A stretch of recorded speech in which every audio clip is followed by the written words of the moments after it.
మిత్రులారా, రాజీవ్ గాంధీ జయంతి సందర్భంగా గత 18 సంవత్సరాలుగా ఇక్కడ విగ్రహాన్ని ఏర్పాటు చేసి జయంతి కార్యక్రమాలు చేస్తూ ఇది 19వ సంవత్సరం హనుమంతరావు గారు ప్రత్యేక శ్రద్ధ తీసుకొని చేస్తూ ఉన్నారు. హనుమంతరావు గారికి రాజీవ్ గాంధీ గారికి చాలా సన్నిహిత సంబంధాలు ఉండేవి.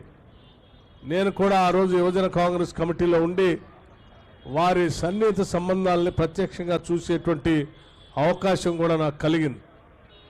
ఆనాడు ఉమ్మడి ఆంధ్రప్రదేశ్లో పెద్ద ఎత్తున తుఫాను వస్తే ఆనాడు విశాఖపట్నం నుంచి కాకినాడ వరకు 3 రోజులు రోడ్డు ప్రయాణాన ప్రతి ఒక్కళ్ళని పరామర్శిస్తూ జీబులో ప్రయాణం చేసినటువంటి ఆ 3 రోజుల సంఘటనలు కూడా బాగా గుర్తున్నాయి.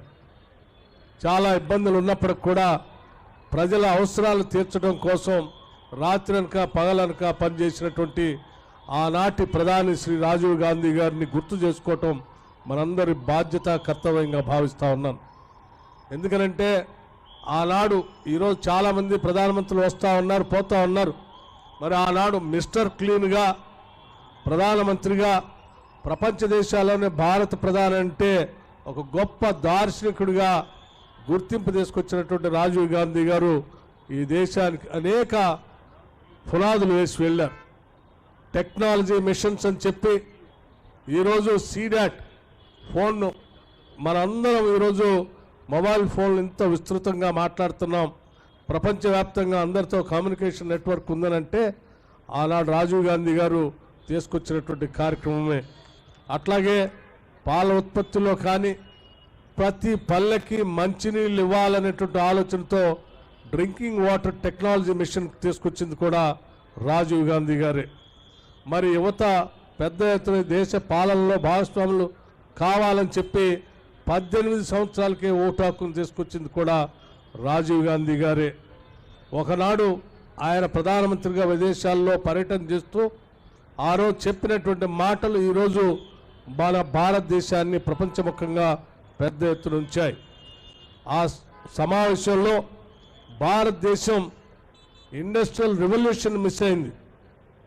ఇండస్ట్రియల్ రెవల్యూషన్ని భారతదేశం మిస్ అయింది. We miss industrial revolution but we can't afford to miss the computer revolution అని చెప్పి ఆ వచ్చే కంప్యూటర్ రెవల్యూషన్ని ప్రపంచంలో భారతదేశం కూడా పాలు పంచుకునేటట్టుగా అందులో ప్రముఖ పాత్ర వహించేటట్టుగా ఆనాడు ఆయన ప్రధానమంత్రిగా నిర్ణయాలు చేశారు. కాబట్టే ఈరోజు భారతదేశంలో కంప్యూటర్ రంగంలో అనేక మంది విద్యార్థులు చదువుకోవటానికి కానీ లేకపోతే ప్రపంచవ్యాప్తంగా ఉన్నటువంటి సంస్థల్లో భారతీయులే పెద్ద ఎత్తున ముందుండి పనిచేసేటువంటి అవకాశం కానీ ఆనాడు రాజీవ్ గాంధీ గారు వేసినటువంటి పునాదుల ద్వారానే జరిగాయి.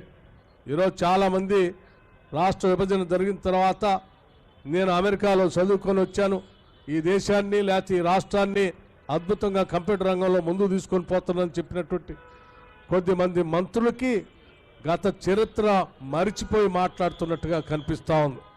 హైదరాబాద్ ఐటీ రంగం ఈరోజు ప్రపంచవ్యాప్తంగా పెద్ద ఎత్తున ఉత్పత్తులు జరుగుతూ ఉన్నాయంటే ఆనాడు రాజీవ్ గాంధీ గారి సూచన మేరకు ఆనాడు ఈ రాష్ట్ర ముఖ్యమంత్రిగా కాంగ్రెస్ ప్రభుత్వంలో జనార్దన్ రెడ్డి గారు మాదాపూర్లో ఫౌండేషన్ స్టోన్ వేసి ఆ తర్వాత వచ్చినటువంటి ముఖ్యమంత్రులు పెద్ద ఎత్తున ఈ ఐటీ రంగాన్ని ముందుకు తీసుకొని పోయారు. కాబట్టే ఆటోమోడ్లో ఇది అభివృద్ధి చెందుతూ ముందుకు పోతా ఉంది.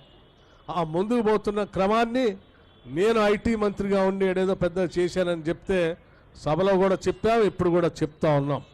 ఈనాడు హైదరాబాద్ నగరం అభివృద్ధి చెందుతున్నా, పరిసర ప్రాంతాలు అభివృద్ధి చెందుతున్నా వీటన్నిటికీ ఆనాటి కాంగ్రెస్ ప్రభుత్వాలు వేసినటువంటి పునాదుల వల్లనే జరుగుతూ ఉన్నాయి. వాటిని ముందుకు తీసుకొని పోయే కార్యక్రమంలో భాగంగా ఈరోజు రాష్ట్ర ముఖ్యమంత్రిగా రేవంత్ రెడ్డి గారు కానీ లేకపోతే రాష్ట్ర మంత్రి మండలి కానీ అందరూ పెద్ద సంకల్ప బలంతో అకుంఠ దృష్టితో ఈ రాష్ట్ర అభివృద్ధి కోసం పనిచేస్తూ ఉన్నారు. ఈరోజు మొన్న మీరు చూసి ఉండుంటారు, ముఖ్యమంత్రి రేవంత్ రెడ్డి గారు అట్లాగే పారిశ్రామిక ఇండస్ట్రీ మంత్రిగా ఉన్నటువంటి ఐటీ మంత్రి శ్రీధర్ బాబు గారు ఇద్దరు కూడా ప్రపంచవ్యాప్తంగా పర్యటనలు చేసి అటు అమెరికాలో కొరియాలో కూడా ఉన్నటువంటి పారిశ్రామికవేత్తలతో మాట్లాడి దాదాపు 36,000 కోట్ల రూపాయల పెట్టుబడుల్ని హైదరాబాద్ నగరానికి తీసుకొని రావటం కోసం వారంతా మాట్లాడుకొని వచ్చారు. ఈరోజు అంత పెద్ద ఎత్తున నిధులు తీసుకొని వస్తే ముఖ్యమంత్రి గారు ఈడ కూర్చున్న ఒక ఆయన మాట్లాడుతూ ఉంటాడు, ఆడబోయి ఎవరో ఏదో కంపెనీతో ఎంఓయూ చేసుకొని వచ్చారని. అరే కంపెనీలతో ఎంఓయూ చేసుకొని వస్తేనే ఇక్కడ పెట్టుబడులు వస్తాయి. ఎంఓయూలు చేసుకోకుండా 4 గోడల మధ్యలో మీలాగా ఏడ కోటల్లోనో లేదా గడిల్లో కూర్చొని మాట్లాడితే రాష్ట్రానికి రావు, మీకు మాత్రమే వస్తాయి. రాష్ట్ర ముఖ్యమంత్రి రాష్ట్రాన్ని దేవటానికి ప్రయత్నం చేస్తున్నాడు, ఆయన సొంతం తెచ్చుకోవటం కోసం ప్రయత్నం చేయట్లే. అది మీకు మాకు ఉన్నటువంటి తేడా. ఆలోచించేయండి.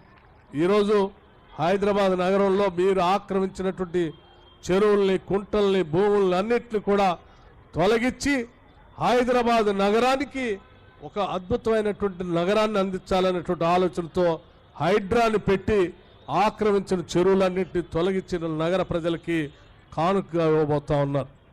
ఇదంతా ఈ రాష్ట్ర ముఖ్యమంత్రి, ఈ కాంగ్రెస్ ప్రభుత్వం, ఇందిరమ్మ రాజ్యం ఆలోచన చేసేటువంటి విధానం.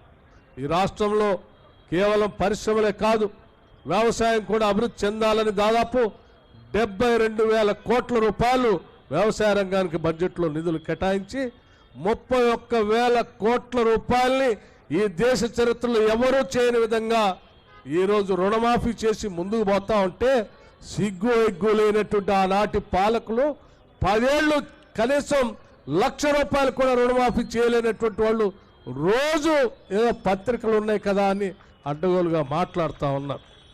ఈరోజు ప్రజలు గమనిస్తూ ఉన్నారు. 10 ఏళ్ళు ₹1,00,000 చేయనటువంటి వాళ్ళు 10 రోజుల్లో ₹2,00,000 రుణమాఫీ చేసిన కాంగ్రెస్ ప్రభుత్వం గొప్పదా, లేదా 10 ఏళ్ళు ₹1,00,000 కూడా చేయనటువంటి మీరా మాట్లాడేదని రైతులు వచ్చి వాళ్ళని మాట్లాడుతూ ఉంటే కూడా ఇంకా బుద్ధి లేక ఏదో సోషల్ మీడియా ఉంది కదా అని అడ్డగోలుగా మాట్లాడుతూ ఉన్నారు. రుణమాఫీయే కాదు, ఈ ప్రభుత్వం, కాంగ్రెస్ ప్రభుత్వం చెప్పిన ప్రతి గ్యారంటీని చేసుకుంటూ ముందుకు పోతా ఉంది. యంగ్ ఇండియా పేరు మీద అనేకం చేసుకుంటూ పోతా ఉన్నారు. వాటికి సంబంధించినటువంటి సమగ్రమైనటువంటి ప్రణాళికని రాష్ట్ర ముఖ్యమంత్రి గారు ఈ రాష్ట్రానికి, దేశానికి కూడా వివరిస్తారు. అద్భుతంగా ప్రణాళికలు తయారు చేస్తూ ఉన్నారు. ఈ రాష్ట్రం ఈ దేశంతో కాదు, ప్రపంచంతో పోటీ పడేటట్టుగా తెలంగాణ రాష్ట్రాన్ని ముందుకు తీసుకుపోవాలనేటువంటి సంకల్పంతో ముందుకు పోతున్నటువంటి ఈ ప్రభుత్వాన్ని, ఈ ఇందిరమ్మ రాజ్యాన్ని ఆశీర్వదించాల్సిందిగా మీ అందరినీ కోరుతూ, ఆనాటి ప్రధాని రాజీవ్ గాంధీ గారి టెక్నాలజీ మిషన్స్ అన్నింటినీ కూడా ముందుకు తీసుకొని పోతామని, అట్లాగే హనుమంతరావు గారు చెప్పినటువంటి ఈ భూములకు సంబంధించినటువంటి సమస్య, ధరణి అంటే ధనవంతుల కోసమే లేకపోతే భూస్వాముల కోసమే పెట్టినటువంటి ఆ ధరణిని బంగాళాఖాతంలో వేస్తామని ఎన్నికల కంటే ముందు చెప్పాం. దానికి కట్టుబడి ఈరోజు ధరణికి సంబంధించిన చర్చని శాసనసభలో పెట్టాం.